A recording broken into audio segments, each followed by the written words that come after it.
Hi, we're back in the Robbie Garnet hide at Slimbridge, and I've been coming once a week now for some time, trying to photograph a common shell duck fighting, because this is the time of year they fight a lot. We're middle of March now, and it can be very dramatic when shell ducks fight as a pair. There'll be a male and female fighting another male and female. I'm not having much success. I've got a little bit of footage this morning, but then the common crane, or the Eurasian crane, has flown in. You do see them from this hide a lot, not that often when they come close enough to photograph, so that's what I'm doing this morning. It's a very large bird, it's 4 feet tall, so they don't have to come close to get big enough images. But it's when they come to the edge of the water they look more interesting. The cranes tend to have these very large colourful leg rings on them, so they can be identified from a distance, and they tend to have individual names as well, but I couldn't tell you what any of them are. But they do look more photogenic when there's water there in front of them. This was clearly a pair. Cranes have been bred and released into the wild in Somerset for some years now, and there are some in eastern England that have come across naturally from the continent.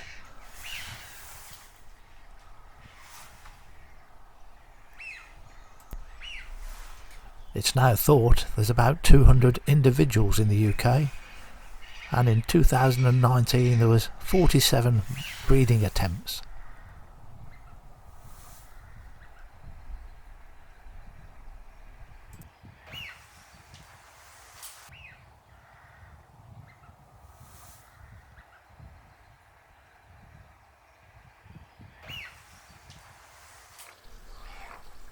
I just thought I'd run a bit of slow motion through because I enjoy slow motion so much, but slow motion is at its best when you're looking at fast action and slowing it down. But even here, just a leisurely walk can look more interesting in slow motion, I suppose. We'll just look at a few stills pictures. These are taken at 1200mm, so it's the Sony A1 with a 200 to 600 zoom with a 2x extender on.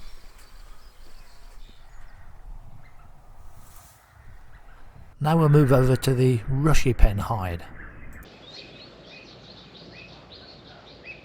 We're in the rushy pen hide again at Slimbridge, and we've got common crane nesting in the distance. I mean, it's a long way off, but when they stand up you can see the eggs underneath them. First time I've ever seen a crane's nest. I didn't think cranes nested on bare ground. I thought they always nested in long grass. But there's also a little ringed plover, and they've put a cage over the eggs, and it's working very well because the jackdaw has just been down trying to get at those eggs.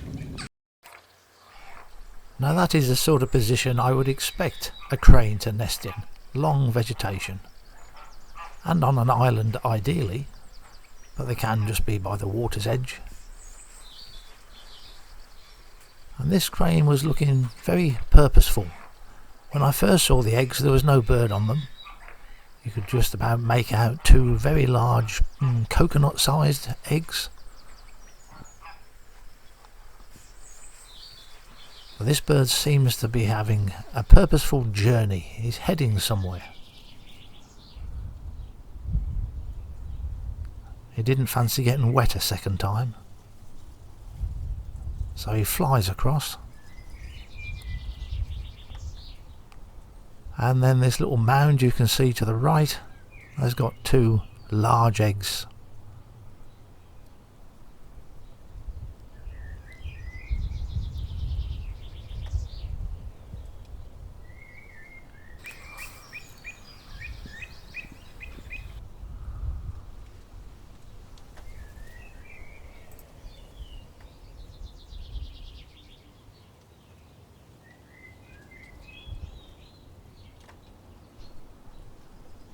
Very normal for a bird to turn the eggs before they settle down on them,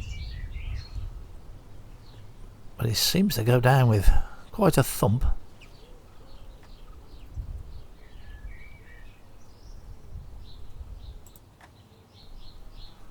Both the male and female sit on the eggs, they take it in turns, and they'll be sitting there for about 30 days. This is the off-duty bird. I don't know how often they swap over, but I saw it occur twice over several days that I've been there this spring. So this is the changeover now.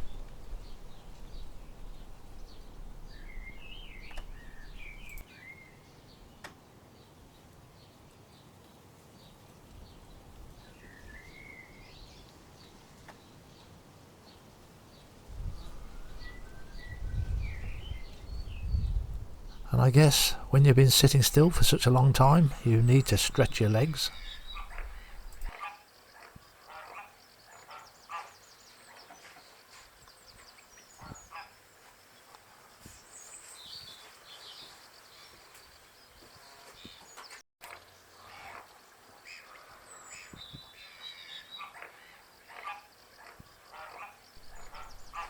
So we'll look at the little ring plovers now.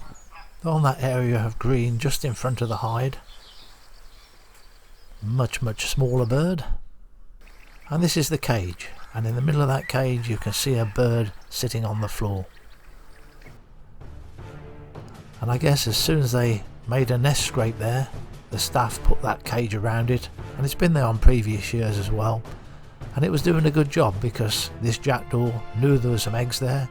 You can see the little ring plover in the foreground, both of them here doing the broken wing display. They're trying to get the attention of that jackdaw and make it lose interest in the eggs by chasing them.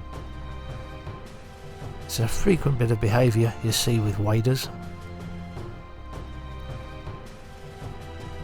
You can also see it works.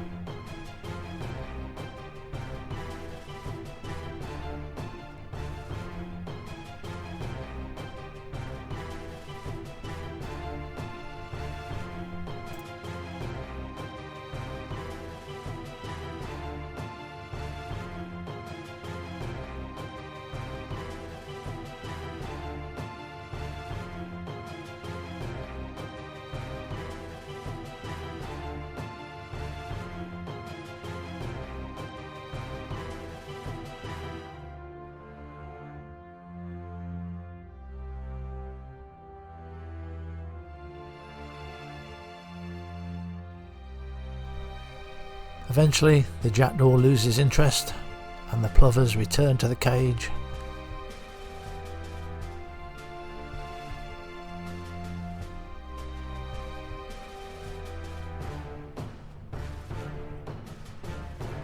Until the next time, which actually doesn't take that long before it happens again. Without that cage, there's no doubt about it, they wouldn't survive.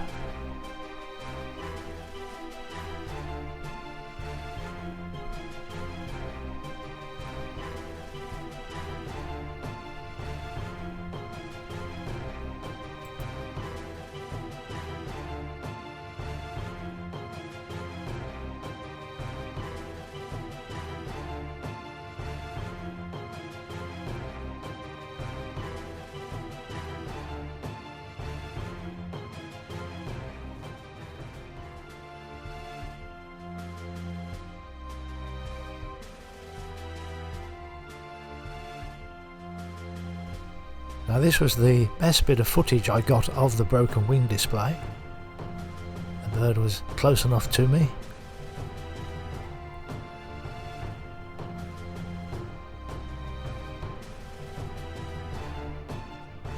And this is in slow motion, 120 frames per second, but on the Olympus camera, so I would be manually focusing.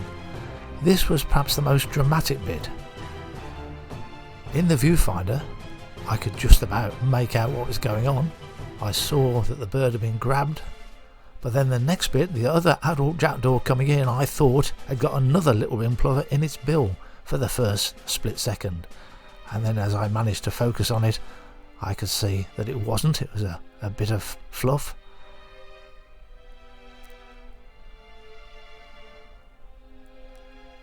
But it certainly went on for a long time and was very dramatic to watch.